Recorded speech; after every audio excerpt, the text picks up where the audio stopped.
बिस्मिल्लाहिर्रहमानिर्रहीम, अस्सलाम वालेकुम। आज का जो हमारा नेक्स्ट टॉपिक ऑफ डिस्कशन है वो है डॉपलर इफेक्ट है।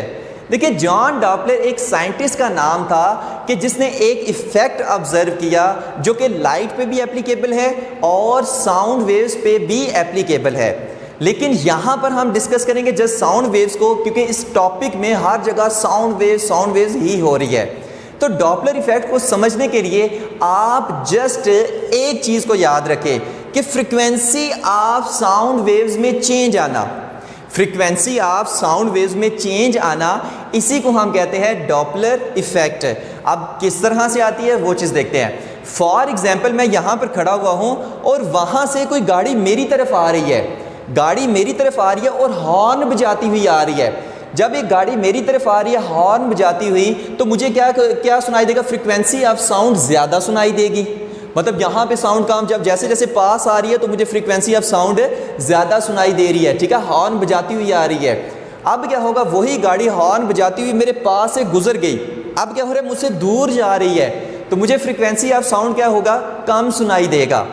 तो ये जो फ्रीक्वेंसी ऑफ साउंड में चेंज आना है, इसी को हम कहते हैं डॉपलर इफेक्ट है। जैसे फॉर एग्जांपल, अगर हम इसका प्रैक्टिकल करके देखें कि वहाँ से अगर ऐसी गाड़ी आ रही है मेरी तरफ, जब मेरी तरफ आ रही है तो फ्रीक्वेंसी ऑफ साउंड मुझे क्या सुनाई देगा? ज़्यादा सुनाई देगा। किस तरह से? जब दूर से पास आ रही है तो कुछ इस तरह से फ्रीक्वेंसी ऑफ साउंड सुनाई देगा, क्या हो रहा है? इंक्रीज हो रहा है, फ्रीक्वेंसी में चेंज आ रहा है, ठीक है। और जब मुझसे वही गाड़ी दूर जा रही है, हॉर्न जाती हुई मुझसे दूर जा रही है, तो मुझे फ्रीक्वेंसी ऑफ साउंड डिक्रीज सुनाई देगी, मतलब साउंड कम सुनाई देगा। किस तरह से? कुछ इस तरह से, कुछ इस तरह से मुझे ना वो साउंड सुनाई देगा। तो मतलब कि अगर गाड़ी मेरे पास आ रही है या मुझसे दूर जा रही है तो फ्रीक्वेंसी ऑफ साउंड वेव्स में चेंज आ रहा है, इसी को हम कहते हैं डॉपलर इफेक्ट कहते हैं। इसी तरह फ्रीक्वेंसी ऑफ साउंड वेव्स में चेंज लाने के और भी बहुत से तरीके हैं। जैसे फॉर एग्जांपल, अब गाड़ी हॉर्न बजा रही है और खड़ी हुई है आराम से, अब मैं उसकी तरफ चलना शुरू हो जाऊं तो मुझे क्या होगी? स्पीड साउंड जो है वो ज़्यादा सुनाई देगा, फ्रीक्वेंसी ऑफ साउंड में ज़्यादा मुझे वो इंक्रीज सुनाई देगी, ठीक है। इसी तरह गाड़ी उधर ही खड़ी हुई है, हॉर्न बजा रही है और मैं ऐसे दूर उसके पास से दूर जा रहा हूँ, तो मुझे फ्रीक्वेंसी ऑफ साउंड कम सुनाई देगी, मतलब फ्रीक्वेंसी ऑफ साउंड में चेंज आ रहा है। तो फ्रीक्वेंसी ऑफ साउंड में अगर चेंज आ रहा है, ठीक है, due to relative motion of source and observer, तो इसी को हम कहते हैं डॉपलर इफेक्ट। शर्त क्या है? फ्रीक्वेंसी ऑफ साउंड में चेंज आना चाहिए, बस। अब वो किस किस तरह से ला सकते हैं, कौन कौन से केसेस पॉसिबल है, वही हम चल के देखेंगे। लेकिन सबसे पहले हम देखते हैं इसकी डेफिनेशन को। The apparent change in the frequency of sound waves due to relative motion of source and observer is called Doppler effect. कि फ्रीक्वेंसी ऑफ साउंड वेव्स में चेंज आना due to relative motion of source and observer is called Doppler effect. अब इसमें ना आपको चार चीज़ें नज़र आ रही हैं। एक सोर्स, कि सोर्स क्या होती है, ऑब्जर्वर, उसके बाद रिलेटिव मोशन क्या होती है, उसके बाद अपेरेंट फ्रीक्वेंसी क्या होती है। तो हम ये चीज़ें क्या करते हैं, वन बाय वन करके डिस्कस करते हैं। ओके हो गया? तो पहले देखते हैं कि ये सोर्स क्या है। देखिए, सोर्स होती है कि वो फॉर एग्जांपल ये गाड़ी है और गाड़ी क्या कर रही है? इस तरह से साउंड को एमिट कर रही है, साउंड वेव्स को एमिट कर रही है। तो गाड़ी क्या है? गाड़ी है सोर्स ऑफ साउंड वेव्स। अब ये गाड़ी क्या है? ये सोर्स है, ठीक है, जो साउंड जनरेट कर रही है। ओके हो गया? ऑब्जर्वर वो होता है जो साउंड को सुन रहा है। जैसे मैं साउंड को सुन रहा था तो मैं क्या हूँ? ऑब्जर्वर हूँ। ऑब्जर्वर कौन होता है? जो साउंड को सुन रहा होता है, इसको हम लिसनर भी कहते हैं। तो यहाँ पे ये खड़ा होकर साउंड को सुन रहा है, तो ये क्या है? ऑब्जर्वर है। ओके। रिलेटिव मोशन होती है कि फॉर एग्जांपल सोर्स रेस्ट पे है, ऑब्जर्वर इसकी तरफ मूव कर रहा है या इससे अवे मूव कर रहा है। अच्छा, फॉर एग्जांपल ऑब्जर्वर रेस्ट पे है और सोर्स इसके पास मूव कर रही है या इससे अवे मूव कर रही है, या दोनों एक दूसरे की तरफ मूव कर रहे हैं या दोनों एक दूसरे से अवे मूव कर रहे हैं। तो ये क्या है? ये रिलेटिव मोशन है, एक बॉडी की मोशन दूसरी की रिस्पेक्ट से। इसको हम क्या कहते हैं? रिलेटिव मोशन कहते हैं, ठीक है। अपेरेंट फ्रीक्वेंसी का जाके हम आगे इंशाल्लाह देखते हैं। तो 3 केसेस हमने ना ये वाले डिस्कस करने हैं, इसी के 2 पार्ट्स हैं। 3 केसेस ये वाले डिस्कस करने हैं, लास्ट में 2 केसेस मजीद डिस्कस करेंगे जो BS फिजिक्स में आते हैं और बड़े मजे के केसेस हैं। तो देखिए, पहला case, moving observer but source is at rest. Moving observer but source is at rest. पहले हम क्या करेंगे? सोर्स को रेस्ट पे रखेंगे, इसको मूव नहीं कराएंगे। ऑब्जर्वर को इसके पास लेके आएंगे तो ज़ाहिर है उसको साउंड ज़्यादा सुनाई देगा, फिर ऑब्जर्वर इससे दूर जाएगा तो उसको साउंड कम सुनाई देगा, ठीक है। तो उसके लिए हम अपेरेंट फ्रीक्वेंसी ऑफ साउंड की वैल्यू को नोट करेंगे। उसके बाद केस 2 में हम क्या करेंगे, moving source but observer it is that rest, observer को रेस्ट पे रखेंगे, सोर्स को इसके पास लेके जाएंगे तो इसको साउंड ज़्यादा सुनाई देगा, इससे दूर लेके जाएंगे तो इसको साउंड कम सुनाई देगा, मतलब साउंड की फ्रीक्वेंसी में चेंज आएगा। तो इसी को हम क्या कहते हैं, डॉपलर इफेक्ट। तो उसी अपेरेंट फ्रीक्वेंसी को हमने फाइंड करना है। थर्ड केस में both observer and source are moving, third case में हम क्या करेंगे, दोनों को एक दूसरे की तरफ मूव कराएंगे या दोनों को एक दूसरे से अवे मूव कराएंगे, तब भी जो ऑब्जर्वर को साउंड सुनाई दे रहा है वो ज़्यादा और इस तरह से ऐसे कम होगा। तो मतलब साउंड की फ्रीक्वेंसी में चेंज आ गया। तो यही हमारे पास क्या है, डॉपलर इफेक्ट है। फिर से कह रहा हूँ, बस एक वर्ड याद रखें कि फ्रीक्वेंसी ऑफ साउंड में चेंज आना due to relative motion of source and observer is called Doppler effect. Just इतना। अब हम देखते हैं इसके वन बाय वन ना केस डिस्कस करते हैं। अच्छा, पहले हम देखते हैं कि फॉर एग्जांपल दोनों रेस्ट पे हैं, ये भी रेस्ट पे हैं, मतलब सोर्स जो है वो भी रेस्ट पे है और ऑब्जर्वर वो भी रेस्ट पे है, दोनों रेस्ट पे हैं, कोई मूव नहीं कर रहे। अच्छा, अगर दोनों मूव नहीं कर रहे, दोनों रेस्ट पे हैं और ये गाड़ी, एक चीज़ इस पूरे टॉपिक में, पूरी वीडियो में एक चीज़ याद रखनी है कि गाड़ी कंटिन्यूसली हॉर्न बजा रही है, ड्राइवर ने हॉर्न से हाथ हटाया नहीं है, कंटिन्यूसली हॉर्न बजाती जा रही है। तो ये जो हमारे पास सोर्स भी रेस्ट पे है, ऑब्जर्वर भी रेस्ट पे है, क्या ऑब्जर्वर को जो साउंड है वो कम या ज़्यादा सुनाई देगा?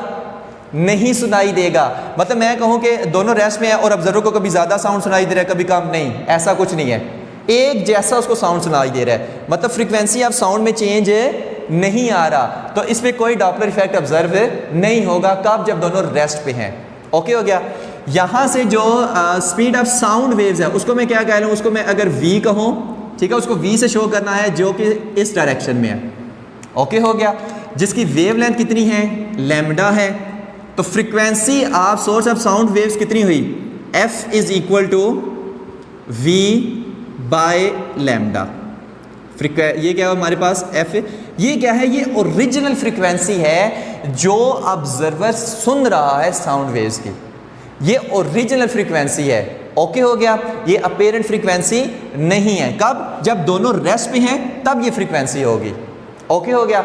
अब हम देखते हैं केस 1 को, या इसको आप नाम दे लें केस ए का, केस ए का नाम दे लें, ए बी सी डी की सेंस में हम देखते हैं, ठीक है। और केस ए क्या है कि when observer is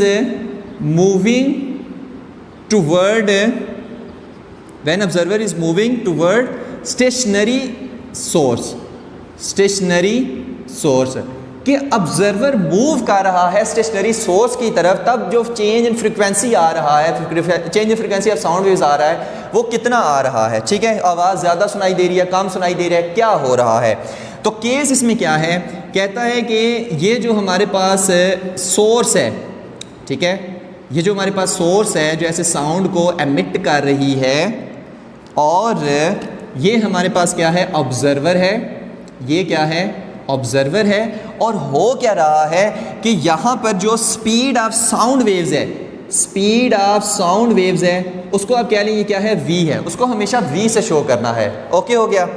और स्पीड ऑफ साउंड वेव्स जो है ये चेंज नहीं होगी, ये कांस्टेंट है, ये चेंज नहीं हो रही। और ऑब्जर्वर क्या कर रहा है, ये हमारे पास सोर्स की तरफ मूव कर रहा है विद वेलोसिटी vo, ठीक है। vo मतलब ऑब्जर्वर की वेलोसिटी। ये हमारे पास क्या है, v क्या है, जो हमारे पास साउंड वेव्स है उसकी वेलोसिटी या उसकी स्पीड आप कह लें, और ये जो हमारे पास vo है ये ऑब्जर्वर की वेलोसिटी है जो कि मूव कर रहा है सोर्स की तरफ। और सोर्स क्या कर रही है भाई, सोर्स रेस्ट पे है, मतलब गाड़ी रुकी हुई है और मैं उसकी तरफ ऐसे मूव कर रहा हूँ, और मैंने क्या कहा, याद रखें गाड़ी हॉर्न बजा रही है। तो बताएं कि साउंड की फ्रीक्वेंसी जो हमें सुनाई देगी, जो इस ऑब्जर्वर को सुनाई देगी, वो ज़्यादा सुनाई देगी या कम सुनाई देगी, वो चीज़ हमने फाइंड करनी है। तो वो चीज़ देखते हैं। देखिए यहाँ पर अपेरेंट फ्रीक्वेंसी का फार्मूला हम क्या लिखेंगे कि FA is equal to V by lambda हम लिखेंगे, ठीक है। इसको वी बाय लैम्डा फिलहाल रहने दें। तो देखें, याद रखें कि जब सोर्स रेस्ट पे है, जब सोर्स रेस्ट पे है तो वेवलेंथ, जो साउंड वेव्स की वेवलेंथ है उसमें कोई चेंज नहीं आता। याद रखें, जब सोर्स रेस्ट पे है और साउंड वेव्स क्या हो रही है, वो ऐसे एमिट कर रही है, तो उन साउंड वेव्स की जो वेवलेंथ है उसमें कोई चेंज नहीं आ रहा।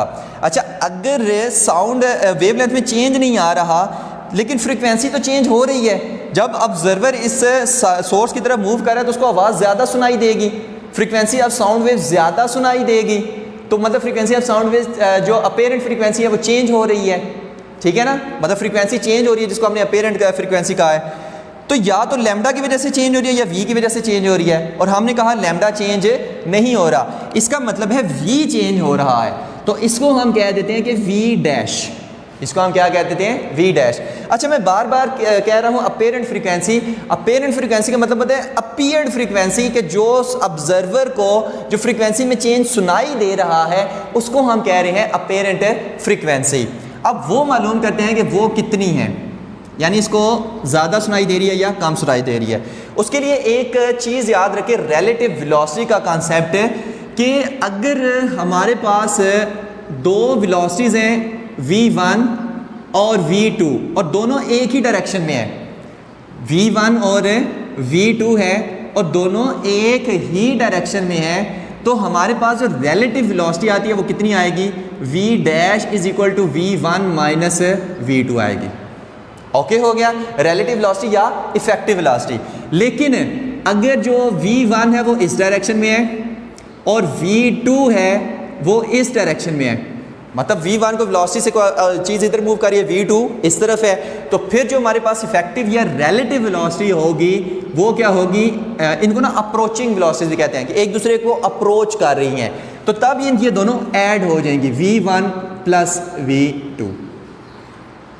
ओके हो गया, इसको हम क्या कहते हैं, रिलेटिव वेलोसिटी, इसको हम कहते हैं effective velocity, v1 minus v2, और अगर दोनों अपोजिट डायरेक्शन में तो v1 प्लस v2 हो जाएगा। ओके हो गया। अच्छा, यहाँ पर क्या होगा, यहाँ पर अगर आप देखें तो जो ऑब्जर्वर की वेलोसिटी है वो इस तरफ है, इस तरफ, और जो हमारे पास साउंड की वेलोसिटी है वो किस तरफ है, इस तरफ, दोनों अपोजिट डायरेक्शन में है, तो दोनों क्या हो जाएंगी, ऐड हो जाएंगे। तो v डैश हम लिखेंगे v plus vo divided by lambda, v plus vo divided by lambda. तो एफ ए हमारे पास कितना आया, इसको मैं ऊपर से रेस कर रहा हूँ, इसको बस आपने याद रखना है। तो जो एफ ए हमारे पास आया है, ठीक है, एफ ए मतलब केस ए वाला, एफ ए कितना आया, v plus V O divided by lambda आ गया। ओके हो गया। अच्छा, लैम्डा क्या था, कांस्टेंट था, ये तो चेंज नहीं हो रहा, तो आपने यहाँ पर एक इक्वेशन ये पढ़ी है, f is equal to V by lambda, ठीक है, लैम्डा क्योंकि सोर्स अगर रेस्ट पे है तो लैम्डा चेंज नहीं हो रहा। यहाँ से मैं क्या लिख सकता हूँ, lambda is equal to V by F, ठीक है, ये क्या है, स्पीड ऑफ साउंड वेव्स, और ये क्या है, ओरिजिनल फ्रीक्वेंसी है। तो लैम्डा, अब आपने क्या करना है, इस लैम्डा की वैल्यू यहाँ पर पुट कर देनी है, इस लैम्डा की वैल्यू यहाँ पर पुट कर देनी है, तो क्या आएगा, F A is equal to V plus V O divided by V by F put करें, वी एफ ऊपर चला जाएगा तो यहाँ पर क्या आ जाएगा, एफ आ जाएगा। तो ये हमारे पास क्या है, केस 1 की अपेरेंट फ्रीक्वेंसी निकल आई है।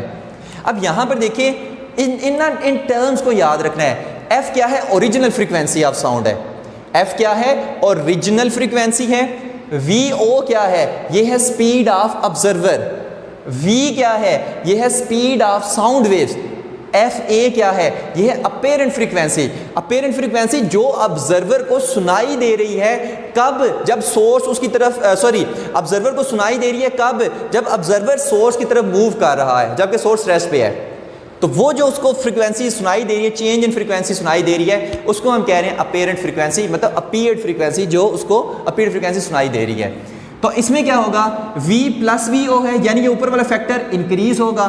तो इस केस में हम कहेंगे कि एफ ए ग्रेटर देन है एफ से, एफ ए ग्रेटर देन है एफ से। इसका मतलब क्या है कि जब सोर्स रेस्ट पे है, ऑब्जर्वर उसकी तरफ मूव कर रहा है, तो उसको जो apparent frequency of sound wave सुनाई देगी वो ज़्यादा सुनाई देगी। वो क्या होगी, वो ज़्यादा सुनाई देगी। ये तो आप प्रैक्टिकल भी कर सकते हैं। अच्छा नेक्स्ट हम देखते हैं केस बी। नेक्स्ट हम देखते हैं केस बी को देखते हैं। केस बी में क्या कहा हुआ है, डॉपलर इफेक्ट में एक और भी चीज़ याद रखें कि आपने सिर्फ 1 और 3rd केस याद रखना है, फर्स्ट और 3rd केस याद रखना है। आपके 8 केसेस कवर हो जाएंगे, 8 केसेस कवर हो जाएंगे। तो देखें 3rd केस, केस बी में हम क्या कहेंगे कि when observer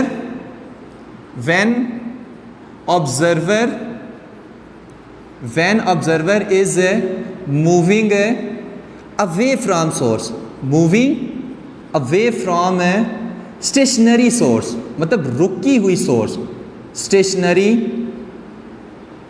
सोर्स मतलब अब गाड़ी खड़ी हुई हॉर्न बजा रही है, गाड़ी खड़ी हुई हॉर्न बजा रही है और मैं उससे दूर जा रहा हूँ। तो मुझे बताएं कि जो मुझे साउंड सुनाई देगा वो ज़्यादा सुनाई देगा या कम सुनाई देगा? वो मुझे कम सुनाई देगा, मतलब फ्रीक्वेंसी ऑफ साउंड वेव्स मुझे कम सुनाई देगी, यानी अपेरेंट फ्रीक्वेंसी मुझे कम सुनाई देगी, और वही हमने प्रूव करना है। तो देखें किस तरह से आपने क्या करना है कि अब यहाँ पे सोर्स साहब क्या है, रेस्ट पे हैं, और जो ऑब्जर्वर है वो क्या कर रहा है, इस तरफ मूव कर रहा है वी ओ वेलोसिटी के साथ, और यहाँ से जो साउंड की वेलोसिटी है वो क्या है, वी है, वो भी किस तरफ है, इस तरफ है। अब मुझे बताएं कि दोनों क्या हैं, सेम डायरेक्शन में है, दोनों क्या हैं, सेम डायरेक्शन में है। तो यहाँ पर क्या होगा, v माइनस वी ओ हो जाएगा, यहाँ पर क्या होगा, v माइनस वी ओ हो जाएगा। तो आपने क्या करना है, ये जो फार्मूला निकला है ना, इसमें जस्ट प्लस की जगह माइनस लगा देना, बाकी सारी चीज़ें यही रहेंगी। मतलब यहाँ पर प्लस आ रहा है माइनस लगा दें, यहाँ पर प्लस आ रहा है माइनस लगा दें, यहाँ पर प्लस आ रहा है माइनस लगा दें। तो ये इसके लिए जो हमारे पास फार्मूला है वो क्या बनेगा, F B is equal to V minus V O divided by V, और यहाँ पर क्या आ जाएगा, एफ आ जाएगा। तो ये हमारे पास फार्मूला है कि when observer is moving away from source. ठीक है, क्या हुआ है, जस्ट यहाँ पर प्लस था, यहाँ पर माइनस आ गया है, और माइनस क्या शो कर रहा है कि ये ऊपर वाली टर्म अब क्या हो रही है, कम हो रही है। ओके, तो एफ बी भी क्या होगा, कम होगा, यानी कि एफ बी लेस देन होगा एफ से।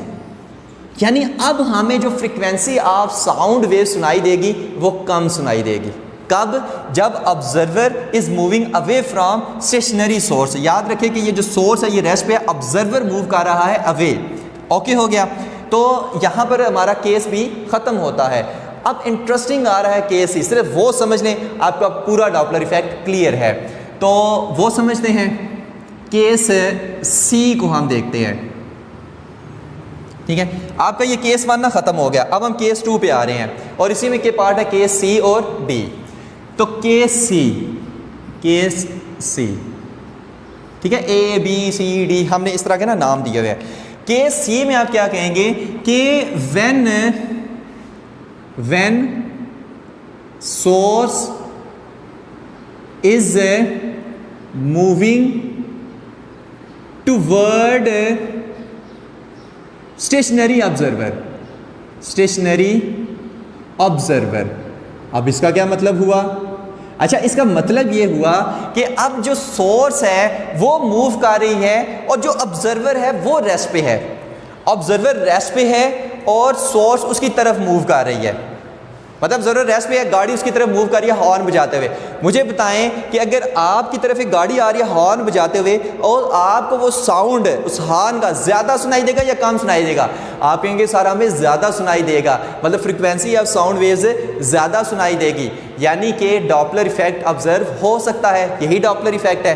तो इसी केस में हमने यही चीज़ देखनी है कि वो जो अपेरेंट फ्रीक्वेंसी आएगी जो हमें ज़्यादा सुनाई दे रही है वो कितनी है, उसकी वैल्यू हम कैसे कैलकुलेट करें, उसके लिए फार्मूला कौन सा होगा, केस कौन सा है, पहले ये देखते हैं। हमारे पास ये एक सोर्स है, ठीक है, और ये हमारे पास क्या है, एक अदद ऑब्जर्वर है, और ऑब्जर्वर इस टाइम क्या है, ऑब्जर्वर साहब रेस्ट पे हैं। ऑब्जर्वर क्या है, रेस्ट पे है, ठीक है, और सोर्स क्या कर रही है, सोर्स मूव कर रही है ऑब्जर्वर की तरफ। सोर्स मूव कर रही है ऑब्जर्वर की तरफ। ये है हमारे पास सोर्स की वेलोसिटी, जिसको हम कह रहे हैं वी एस, जिसको मैं क्या कह रहा हूँ Vs, मतलब इतनी वेलोसिटी के साथ है ये सोर्स आगे मूव कर रही है। और स्पीड ऑफ साउंड कितनी है, स्पीड ऑफ साउंड कितनी है, उसको मैं नाम दे रहा हूँ सिंपल v का। भाई वो चेंज नहीं हो रही, सिंपल v का नाम उसको मैं दे रहा हूँ। ओके हो गया। अच्छा नेक्स्ट, अगर इसको सिंपल v का नाम दे रहा हूँ और यहाँ पर vo क्या है, vo इज इक्वल टू 0 है क्योंकि ये रुका हुआ है। अब क्या होगा, अब अगर मैं फार्मूला देखूँ ना कि अपेरेंट फ्रीक्वेंसी का f डैश या fc is equal to v by lambda, fc is equal to v by lambda. अच्छा आप कह रहे हैं, बल्कि हम सब कह रहे हैं कि अगर जो सोर्स है वो ऑब्जर्वर की तरफ मूव कर रही है तो उसको जो फ्रीक्वेंसी ऑफ साउंड है वो ज़्यादा सुनाई देगी, मतलब फ्रीक्वेंसी ऑफ साउंड वेव में चेंज आएगा। अब चेंज एक ही सूरत में आ सकता है, या तो v चेंज हो रहा है या लैम्डा चेंज हो रहा है, या v चेंज हो रहा है या लैम्डा चेंज हो रहा है। अगर इन दोनों में से कोई एक चेंज हो रहा है या दोनों चेंज हो रहे हैं तो फिर हमारे पास फ्रीक्वेंसी में चेंज आएगा। अब देखिए क्या v चेंज हो रहा है, भाई यहाँ पर देखें अब सोर्स है वो क्या कर रही है, ऑब्जर्वर की तरफ मूव कर रही है। जब ऑब्जर्वर की तरफ मूव कर रही है तो वो क्या कर रही है, ऐसे साउंड एमिट करती जा रही है, साउंड एमिट करती जा रही है। अब वो तो ऐसे मूव कर रही है, साउंड को एमिट किया, साउंड साहब मीडियम में ऐसे मूव किए, तो साउंड की वेलोसिटी में कोई चेंज नहीं आएगा जब सोर्स मूव कर रही है और ऑब्जर्वर रेस्ट पे है। क्यों नहीं चेंज आएगा, आप कहेंगे सर अगर ऐसे सोर्स ज़्यादा तेज़ी से मूव कर रही है तो स्पीड ऑफ साउंड ज़्यादा होनी चाहिए, स्पीड ऑफ साउंड वेव ज़्यादा होनी चाहिए। ऐसा नहीं है, ऐसा कुछ नहीं होगा। क्यों, क्योंकि ये तब होता अगर जो साउंड है वो क्या, सोर्स ऑफ साउंड है वो आप ये समझ लें कि जो साउंड है वो ऐसे सोर्स के ऊपर बैठ के ऐसे आ रहा होता, तब तो हम कहते हैं कि भाई चेंज हो रही है। लेकिन यहाँ पे क्या हो रहा है, जब सोर्स से मूव कर रही है तो ऐसे एमिट किया, ऐसे एमिट किया, अब वो अपनी मर्जी से ऐसे चल रहा है, अब फिर वो ऐसे आगे मूव करिए, एमिट किया, अब वो सोर्स जो साउंड वेव्स है वो अपनी मर्जी से आगे ऐसे मूव कर रही है। तो जो स्पीड ऑफ साउंड वेव्स है यानी इस v में कोई चेंज नहीं आएगा इस सोर्स के इस तरफ मूव करने की वजह से, इसमें कोई चेंज नहीं आएगा। इसको मैं बार बार रिपीट कर रहा हूँ, ठीक है। क्यों, क्योंकि एक दफ़ा उसने बस एमिट कर दी ना, अब तो मेरी मर्जी से जा रही है, फिर ऐसे चलते चलते एमिट की, चलते चलते एमिट की, चलते चलते एमिट की, अब वो तो अपनी मर्जी से फिर जाए जा रही है अपनी ही एक स्पीड से, ठीक हो गया। यानी कि v तो चेंज नहीं हो रहा, v चेंज नहीं हो रहा। अच्छा फिर जाहिर सी बात है अगर फ्रीक्वेंसी ऑफ साउंड मुझे ज़्यादा सुनाई दे रही है इसका मतलब है फिर लैम्डा चेंज हो रहा है। यहाँ पर लैम्डा क्या था, कांस्टेंट था, क्योंकि सोर्स रुकी हुई थी। मैंने कहा था सोर्स रुकी है तो लैम्डा कांस्टेंट है, लैम्डा क्या है, कांस्टेंट है, वेवलेंथ कांस्टेंट है। अब यहाँ पर सोर्स मूव कर रही है, इसका मतलब है लैम्डा चेंज हो रहा है जिसकी वजह से फ्रीक्वेंसी ऑफ साउंड में चेंज आ रहा है। तो इसको आप नाम दे लें, इसको हम नाम दे लें लैम्डा डैश का, कि ये चेंज हो रहा है, लैम्डा प्राइम या लैम्डा डैश। तो इसी लैम्डा डैश को हमने फाइंड करना है। अब ये कैसे चेंज हो रहा है वो चीज़ देखते हैं। देखें यहाँ पर ना हम एक केस ऑब्जर्व कर रहे हैं कि फॉर एग्जांपल है ये हमारे पास क्या है, कोई सोर्स ऑफ साउंड है, सोर्स ऑफ साउंड है, ठीक है, और यहाँ पे कोई भी ऑब्जर्वर है, ऑब्जर्वर है, कोई भी क्या है यहाँ पे ऑब्जर्वर है। इसको ध्यान से सुनना है, गौर से सुनना है। वैसे जो साउंड वेव्स होती हैं ना वो लॉन्गिट्यूडनल वेव्स होती हैं, लेकिन उन वेव्स को ना मैं इस तरीके से शो कर रहा हूँ। मान लें कि ये साउंड वेव्स हैं जो यहाँ से एमिट हो रही हैं, एक ये, और यहाँ पे ना कुछ इस तरह से, अभी मैं ऑब्जर्वर को नहीं बना रहा, कुछ ऐसे और कुछ ऐसे, ओके। तो ये साउंड वेव्स क्या हो रही हैं, इसमें से एमिट हो रही है। बड़े मज़े की इसमें से बात निकलने वाली है।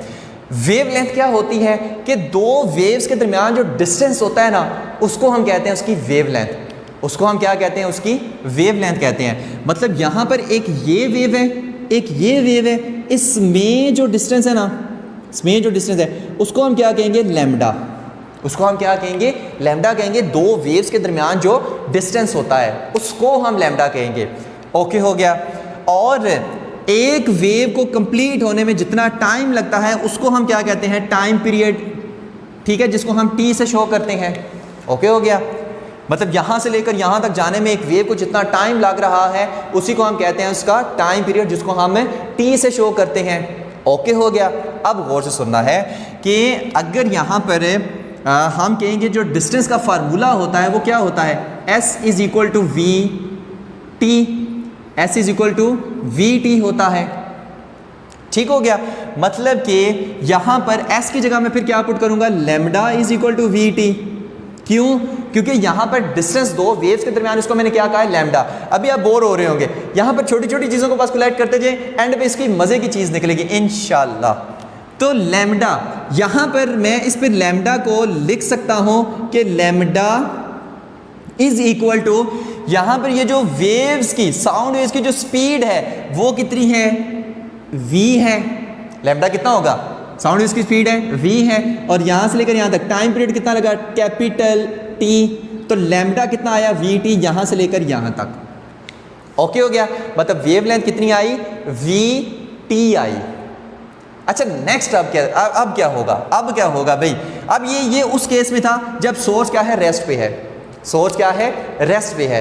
अब देखें, अगर मैं सिर्फ दो वेव्स कंसीडर कर रहा हूँ, अगर यहाँ पर सोर्स ऐसे मूव कर रही है और टाइम t में लैम्डा जो है ऐसे vt था, लैम्डा vt था, मतलब एक सेकंड में, इसको गौर से सुनना है, एक सेकंड में यहाँ से लेकर यहाँ तक वेव ने डिस्टेंस कवर किया, यहाँ से लेकर यहाँ तक वेव लेंथ थी, ठीक है, lambda is equal to V था। अब उसी एक सेकंड में ये जो गाड़ी है ये भी तो मूव कर रही है, अब क्या है, गाड़ी ऐसे मूव कर रही है, इसको गौर से सुनना है, और गाड़ी मूव करते करते करते यहाँ पर आ गई, यहाँ पर आ गई। ओके हो गया, अब यहाँ पर आ गई है तो नेक्स्ट जो वो वेव जनरेट करेगी वो क्या होगी, वो यहाँ से होगी, इतनी होगी। अब ये गाड़ी ने कितना डिस्टेंस ट्रैवल किया है, गाड़ी ने कितना डिस्टेंस ट्रैवल किया है, आप उसको कहेंगे कि उसने जो डिस्टेंस ट्रैवल किया है वो है we S into T, V S गाड़ी की स्पीड और टी टाइम पीरियड। अब ये जो दो वेव्स के दरमियान जो वेव लेंथ है, इसको मैं क्या कह देता हूँ, लैम्डा डैश कह देता हूँ, या इफेक्टिव लैम्डा ई कह देता हूँ। अभी तक ये सारी कहानियाँ क्या ऊपर से गुजर रही होंगी, हमने इस लैम्डा डैश को फाइंड करना है। अब इधर गौर से सुनना है, गौर से इधर सुनना है। मैं क्या कह रहा हूँ, फारिग मैं ये जो बोल रहा हूँ ना, ये क्या है, ये मैं सोर्स हूँ, मैं क्या हूँ, सोर्स हूँ साउंड की। मैंने ना ये एक वेवलेंथ जनरेट किया, मैंने ये एक वेवलेंथ जनरेट किया टाइम पीरियड टी में, और मैं भी तो मूव कर रहा हूँ। मैंने ऐसे एक वेवलेंथ जनरेट किया, एक जो हमारे पास वेव ऐसे जनरेट की। अब वो वेव क्या हो रही है, ऐसे मूव कर रही है, जैसे जैसे ऐसे मूव कर रही है तो मैं भी तो मूव कर रहा हूँ, मूव कर रही है, मैं भी ऐसे मूव किया, और यहाँ से मैंने एक और जनरेट किया। तो देखें दोनों वेव के दरमियान डिस्टेंस क्या है, कम नहीं हो गया।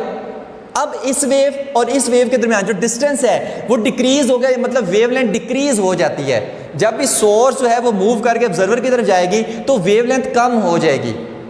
फिर से देखें, एक वेव ये जनरेट हुई, एक वेव ये जनरेट हुई।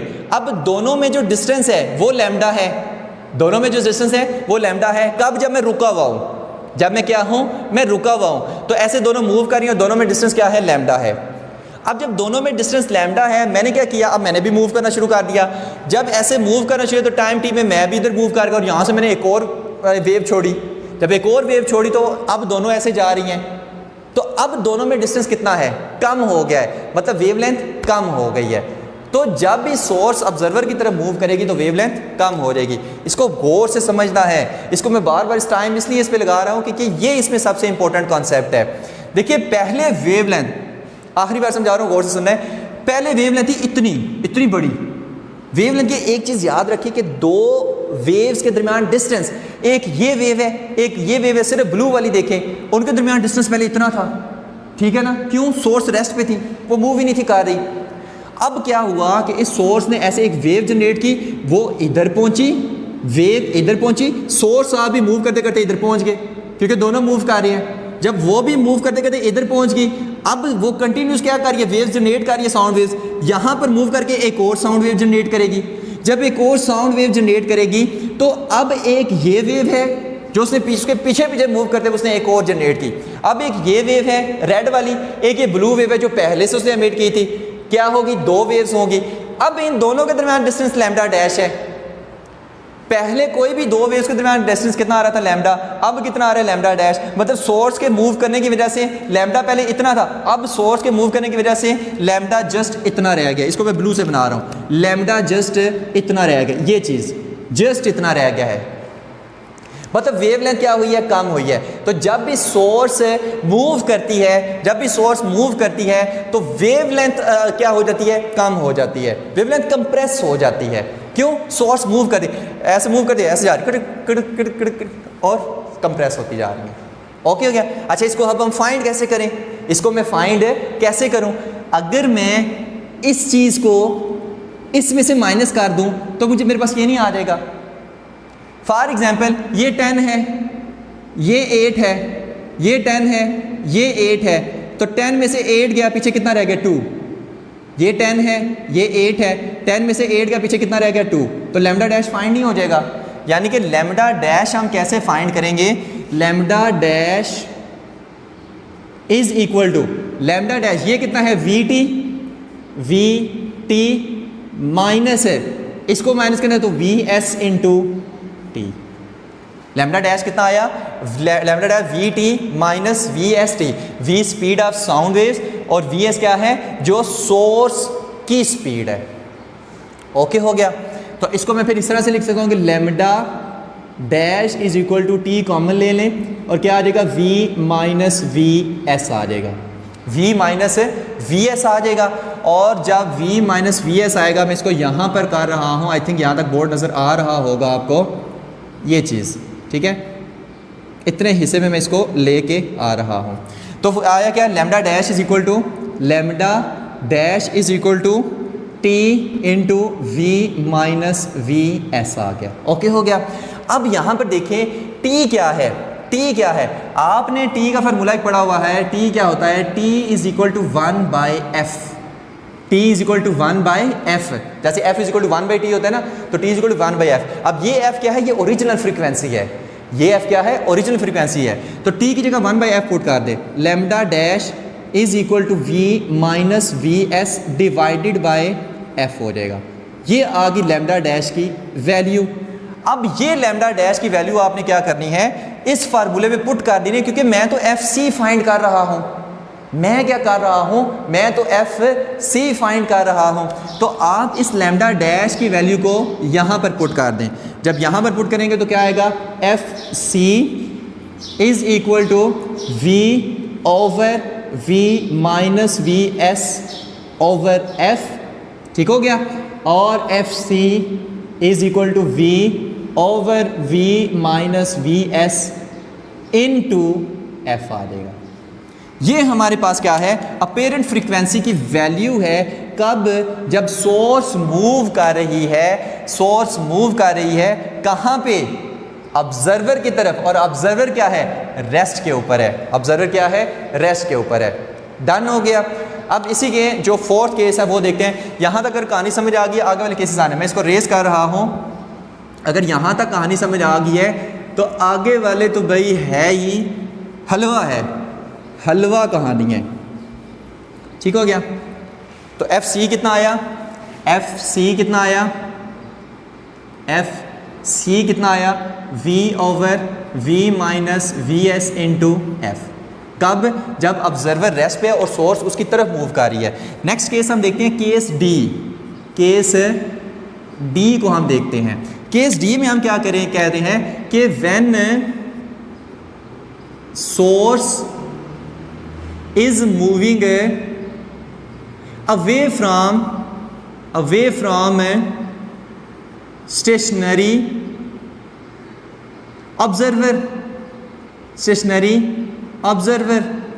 ठीक हो गया। अच्छा, जब स्टेशनरी ऑब्जर्वर से वेव मूव कर रही है, इसका मतलब है कि ये क्या है? ये हमारे पास सोर्स है, ये ऑब्जर्वर है, और ऑब्जर्वर क्या है? रेस्ट पे है, और सोर्स वी एस वेलोसिटी से इससे अवे मूव कर रही है। तो मुझे बताएं, अगर आप यहाँ पर खड़े हुए हैं और गाड़ी आपसे दूर जा रही है हॉर्न बजाते हुए, तो हॉर्न क्या सुनाई देगा? कम सुनाई देगा। साउंड फ्रीक्वेंसी ऑफ साउंड कम सुनाई देगी, उसी को हम कहेंगे अपेरेंट फ्रीक्वेंसी, और वही हमने फाइंड करनी है। तो किस तरह से फाइंड करेंगे वो चीज़ देखते हैं। यहाँ पर वी ओ क्या है? 0 है। ठीक है। अब जब दूर जा रही है तो यही फार्मूले में आपने फिर से चेंजिंग करनी है। चेंजिंग किस तरह से आएगी? F D is equal to V over V minus we S और यहाँ पर एफ। सिंपल आपने ये काम करना है कि वहाँ पर तो ये हो रहा था कि वेवलेंथ कम हो रही थी, वेवलेंथ क्या हो रही थी, कम हो रही थी, लेकिन यहाँ पर क्या होगा, यहाँ पर एक और चीज़ इसमें इस तरह से भी इसको याद रख लें कि अगर ये हमारे पास फॉर एग्जांपल सोर्स है, ये ऑब्जर्वर है, ठीक है, ये ऑब्जर्वर है, तो कुछ ऐसे इसमें सुनाई देगी ऐसे, ठीक है। अब यहाँ से देखिए वेवलेंथ क्या होगी है, कम होगी है, यहाँ पर वेवलेंथ क्या होगी है, कम होगी है, लेकिन इसमें क्या है, वहाँ पर तो सोर्स उसकी तरफ मूव कर रही थी ऑब्जर्वर की तरफ, यहाँ पर उसे अवे मूव कर रही है, तो ये जो वेवलेंथ है, ये जो वेवलेंथ है जो कम हुई थी ये इंक्रीज होगी। मतलब अब गाड़ी पहले इधर मूव कर रही है, अब गाड़ी साउंड जनरेट करते करते पीछे की तरफ इधर मूव कर रही है, तो जब इस तरफ मूव कर रही है तो ये लैम्डा डैश क्या हो जाएगा, इंक्रीज हो जाएगा। मतलब कि अब क्या हो जाएगा कि we T plus we S T हो जाएगा, we T plus we S T हो जाएगा, मतलब लैम्डा डैश इंक्रीज हो जाएगा। आपने सिर्फ एक काम करना है, यहाँ पर प्लस लगा देना है बस। एफ सी केस पे जहाँ जहाँ माइनस आ रहा है, यहाँ पर माइनस आ रहा है प्लस लगा दो, यहाँ पर माइनस आ रहा है प्लस लगा दो, यहाँ पर माइनस आ रहा है प्लस प्लस, यहाँ भी प्लस, यहाँ भी प्लस, बाकी सारा रिलेशन वही रहेगा। तो ये हमारे पास आ जाएगा केस डी के लिए फ्रीक्वेंसी की वैल्यू। अब यहाँ पर देखें v माइनस वी एस से जब सोर्स उसकी तरफ मूव करी थी ऑब्जर्वर की तरफ, तो ये नीचे वाला फैक्टर क्या हो रहा है, माइनस हो रहा है, v माइनस वी एस मतलब कम हो रहा है, और जब ये फैक्टर कम होगा तो एफ सी क्या होगा, ज़्यादा होगा, एफ सी क्या होगा, ज़्यादा होगा। तो इस केस में आप लिख सकते हैं कि एफ सी ग्रेटर देन होगा एफ से, मतलब जो स्पीड ऑफ साउंड सुनाई दे, speed of sound sorry frequency of sound जो सुनाई देगी वो ज़्यादा सुनाई देगी, वो ज़्यादा सुनाई देगी। यहाँ पर क्या है, v प्लस वी एस है, मतलब ये वाला फैक्टर ऐड हो रहा है, v प्लस वी एस है, इंक्रीज हो रहा है ये वाला फैक्टर, और ये वाला फैक्टर इंक्रीज होगा तो एफ डी क्या हो जाएगा, ये डिक्रीज हो जाएगा, क्योंकि इन्वर्सली प्रोपोर्शन है। तो इस केस में हम क्या कहेंगे कि एफ डी वो लेस देन होगा ओरिजिनल फ्रीक्वेंसी से, यानी कि अब हमें जो साउंड है वो कम सुनाई देगा, अब हमें जो साउंड है वो कम सुनाई देगा, मतलब फ्रीक्वेंसी ऑफ साउंड कम सुनाई देगी। एफ डी केस है, ओके हो गया।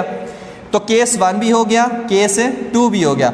अब हम देखते हैं कि केस 3 हमें क्या कहता है कि when both source and observer are moving, when both source and observer are moving. इनके मैं ना फार्मूले लिखे बस रहने देता हूँ, बाकी को रेस कर रहा हूँ मैं। एफ ए का फार्मूला, ये एफ बी का, और यहाँ पर ये एफ डी का, ठीक है, और यहाँ पर एफ सी का फार्मूला बस लिखा रहने देते हैं, क्योंकि यही आगे यूज़ होंगे, यही आगे यूज़ होंगे। इसके ना मैं 4 केस देखूँगा कि व्हेन बोथ आर मूविंग, जब दोनों मूव कर रही है, तो इसके हम तकरीबन 4 केस देखेंगे, 4 केस हम देखेंगे, 4 केस हम देखेंगे। और देखेंगे कहाँ पे, हम इसको कहाँ से शुरू करें, यहाँ से शुरू कर लेते हैं, ठीक है। हम इसको इतने डब्बे में सॉल्व करेंगे, इतने में, इतने में, ठीक है।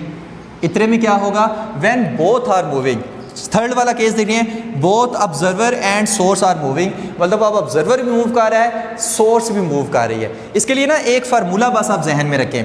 यहाँ पर जो हमारे पास ऊपर वाले फैक्टर अगर हम देखें, यहाँ पर क्या आ रहा है, v प्लस वी एस, और यहाँ पर क्या आ रहा है, v माइनस वी एस, मतलब डिनोमिनेटर में v भी आ रहा है, वी एस भी आ रहा है। यहाँ पर क्या है, v भी आ रहा है, वी एस भी आ रहा है। तो आप यहाँ पर सबसे पहले लिख लें, यहाँ पर v लिखें, यहाँ पर लिख लें वी एस लिख लें, ओके हो गया। अच्छा, अगर हम इन दोनों को देखें, हम इसको देखें और इसको देखें, ऊपर क्या आ रहा है, v माइनस वी ओ, यहाँ पर क्या आ रहा है, v प्लस वी ओ, ठीक है। तो ऊपर हम क्या लिखेंगे, v लिख लें और v o लिख लें, ओके हो गया। इसको मैं दोबारा से रिपीट कर रहा हूँ, पहले मैं ना ऊपर वाले को रिपीट करता हूँ। देखिए यहाँ पर ऊपर में टर्म क्या आ रही है, v प्लस वी ओ, यहाँ पर क्या आ रही है, v माइनस वी ओ, तो बिना सोचे यहाँ पर लिख लें v और वी ओ, ओके हो गया। अच्छा, नीचे क्या टर्म आ रही है, यहाँ पर क्या आ रही है, v माइनस वी एस, यहाँ पे क्या आ रही है, v प्लस वी एस, तो नीचे आप v लिख लें और वी एस लिख लें।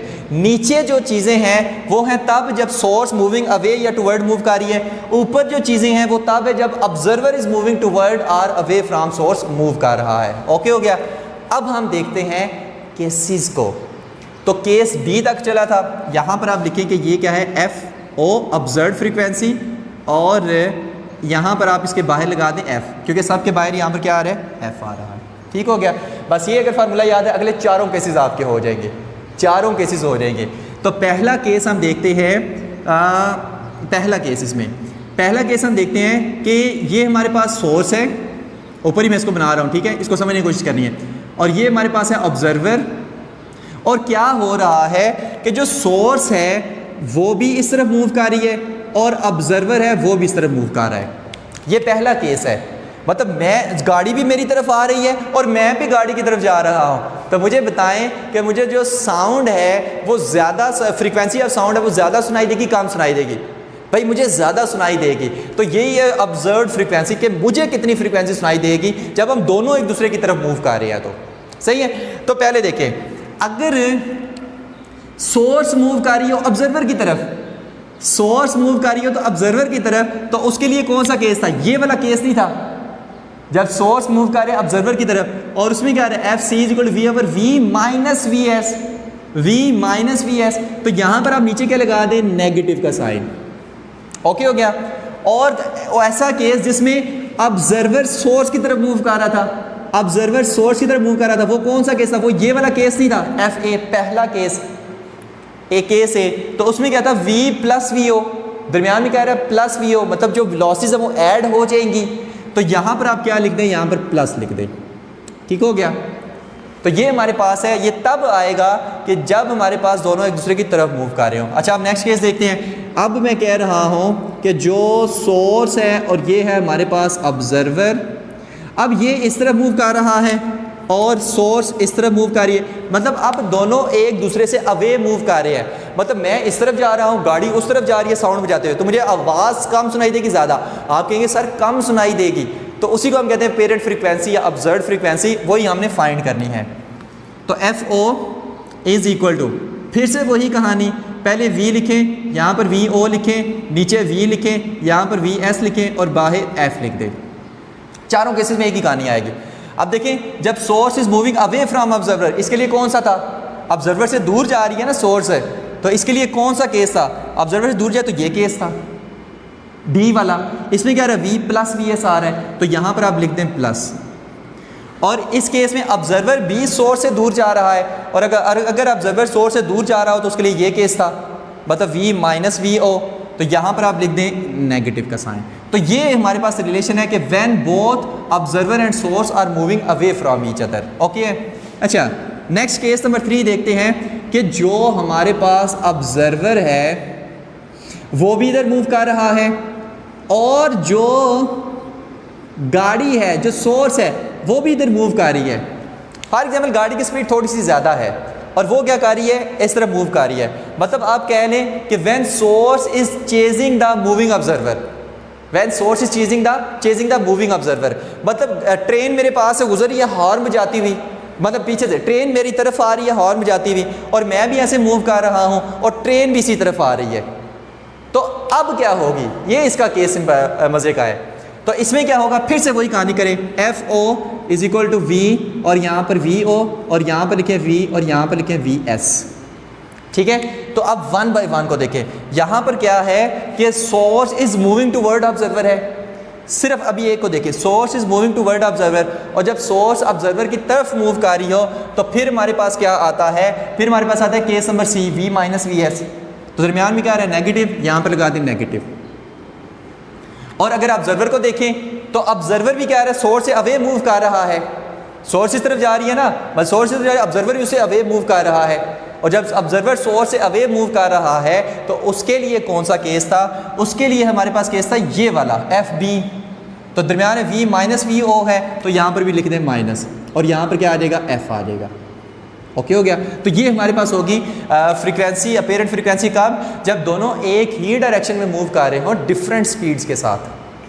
डन हो गया। लास्ट केस इसका देखते हैं कि when observer is chasing moving source, मतलब अब सोर्स इधर मूव कर रही है और ऑब्जर्वर इसके पीछे मूव कर रहा है। पहले क्या था, सोर्स ऑब्जर्वर के पीछे मूव कर रही थी, दोनों एक ही डायरेक्शन में। अब ऑब्जर्वर सोर्स के पीछे मूव कर रहा है एक ही डायरेक्शन में, मतलब पहले क्या था कि मैं इस तरफ जा रहा हूँ और जो ट्रेन है वो भी इसी तरफ आ रही है, मेरे पीछे भी जैसे ट्रेन मेरी तरफ आ रही है। लेकिन अब क्या हो रहा है, ट्रेन मुझसे दूर जा रही है और मैं उसके करीब जा रहा हूँ। मतलब पहले ट्रेन, मैं आगे था, ट्रेन पीछे। अब क्या हो गया, ट्रेन मेरे आगे है, मैं उसके पीछे। मतलब when observer is chasing the moving source, तब कौन से होगी। फिर से देखते हैं, F O is equal to, बिना सोचे वी ओ ओवर वी और वी एस, और बाहर क्या आ जाएगा, एफ आ जाएगा। ठीक है, सेम वही चीज़ करनी है। अब देखिए, source is moving away from observer, source इधर जा रही है ना, मतलब क्या है, आहिस्ता आहिस्ता ऑब्जर्वर से दूर जा रही है, आहिस्ता आहिस्ता ऑब्जर्वर से दूर जा रही है। तो इसमें जब source is moving away from observer, तो उसमें क्या था, केस डी नहीं था। ठीक है, तो वी प्लस वी एस, तो यहाँ पर आप लिख दें वी प्लस वी एस। और observer is moving toward source, source के पीछे पीछे आ रहा है, मतलब सोर्स की तरफ मूव कर रहा है, तो उसमें क्या होगा, वी प्लस वी ओ। पहला केस है कि जब ऑब्जर्वर सोर्स की तरफ मूव करता है तो वी प्लस वी है।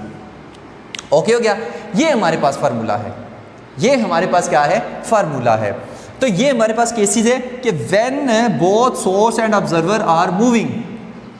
अगर हमें इन दोनों फार्मूलों को इकट्ठा करना हो ना, बुक वाले ने ना इसको इकट्ठा भी लिखा हुआ है, अगर इन दोनों को इकट्ठा लिखना हो ना कि when observer and source are moving toward each other are moving away from each other, तो हम क्या लिखेंगे, वी, यहाँ पे वी ओ, यहाँ पर वी, और यहाँ पर वी एस, और यहाँ पर लिखेंगे एफ, और यहाँ पर ऑब्जर्व्ड फ्रीक्वेंसी ओ को लिख लेते हैं। ठीक है, तो यहाँ पर क्या हो रहा है, प्लस आ रहा है, यहाँ पर क्या आ रहा है, माइनस आ रहा है, यहाँ पर क्या आ रहा है, माइनस आ रहा है, यहाँ पर क्या आ रहा है, प्लस आ रहा है। तो ये इसका दोनों का इकट्ठा भी फार्मूला हम लिख सकते हैं कि when source and observer are moving toward each other are moving away from each other, तो उसके लिए ये जनरल फार्मूला है। ओके हो गया।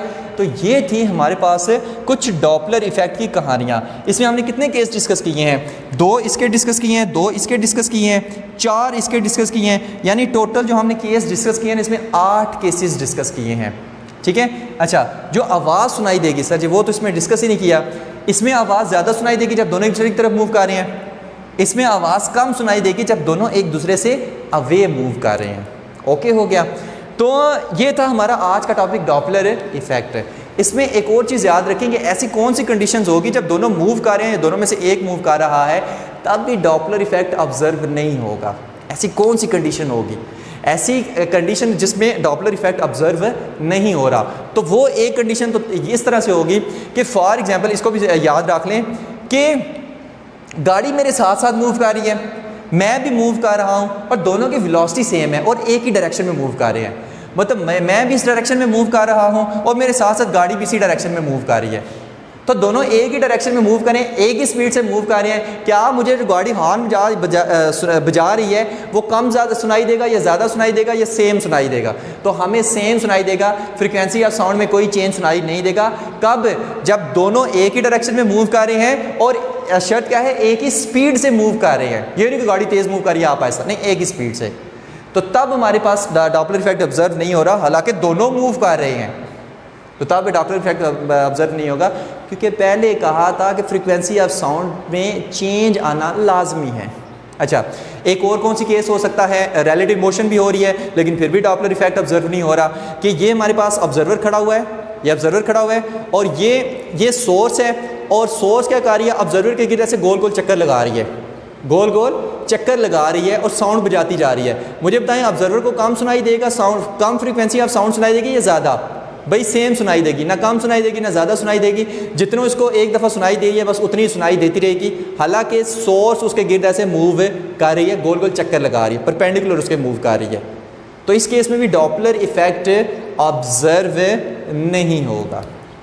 ठीक है, तो ये कुछ कंडीशन थी कि जिसमें डॉपलर इफेक्ट ऑब्जर्व नहीं होता। डन हो गया। तो ये था हमारा आज का टॉपिक, डॉपलर इफेक्ट। होप्स हो कि आपको सारा समझ आ गया होगा। Thank you very much. अल्लाह हाफिज़।